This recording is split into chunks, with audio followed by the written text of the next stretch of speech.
நம்ம ரவீந்திர ஜடேஜா வந்து இப்போ சென்னை சூப்பர் கிங்ஸ் அணிக்கு தேங்க்யூ சொல்லி ஒரு போஸ்ட் வந்து போட்டிருக்காரு.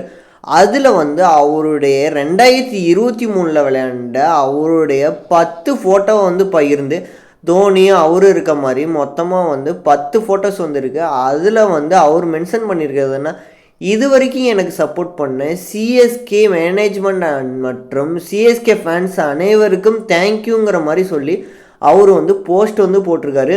இன்னுமே நிறைய பேர்த்துக்கு வந்து புரியாமல் இருக்கும் ஏன் இந்த மாதிரி போட்டிருக்காருன்னா, ஏன்னா அவரு வந்து ராஜஸ்தான் அணிக்காக இந்த வருஷம் வந்து விளையாட போகிறாரு. நம்ம வந்து எல்லோ ஜெர்சியில் வந்து ரவீந்திர ஜடேஜாவை வந்து பார்க்குறது வந்து முடிஞ்சு போச்சு. இனிமேல் அவர் வந்து பிங்க் ட்ரெஸ் போட்டு பிங்க் ஜெர்சியில் தான் விளையாட போகிறாரு.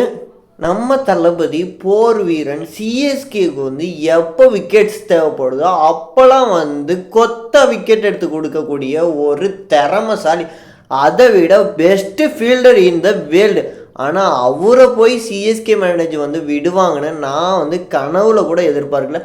ஆனால் அவரை வந்து விட்டுட்டாங்க. இது அவங்களோட முடிவா இல்லை அவரோட முடிவா, யாரை குத்தம் சொல்கிறதுனே தெரில. ஆனால் நடந்து போச்சு. இப்போ வந்து அவரு வந்து நியூ ஜெர்சியில் வந்து விளையாட போகிறாரு. அதாவது பிங்க் ஜெர்சி போட்டு தான் விளையாட போகிறாரு. Ravindra Jadeja is emotion. 2023 அவர் அடித்து கொடுக்கலன்னா நமக்கு வந்து இப்போ 5வது கப்புன்னு ஒன்று இருந்திருக்காது. அவரால் தான் நமக்கு வந்து அந்த கப்பு வந்து கிடச்சிது. சிஎஸ்கே அணியோட போர் வீரனாக அவர் எப்போவுமே திகழ்ந்திருக்காரு.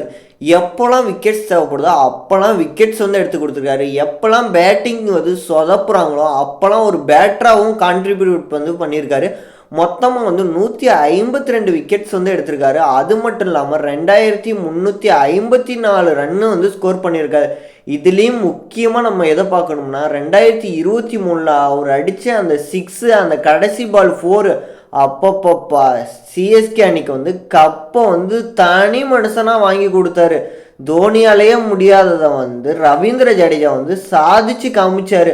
ஆனால் அவங்கள போய் விட்டுட்டிங்களே சிஎஸ்கே மேனேஜ்மெண்ட். இது வந்து ரைட்டான மூவான்னு தெரியல.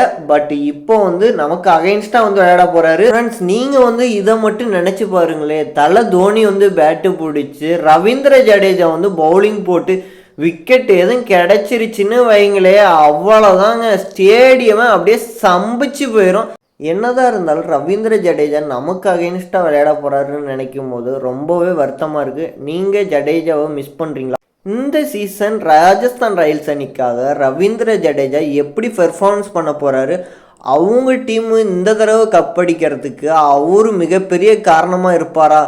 உங்களுடைய கருத்தை வந்து கமெண்டில் சொல்லிட்டு போங்க. தேங்க்ஸ் ஃபார் வாட்சிங்.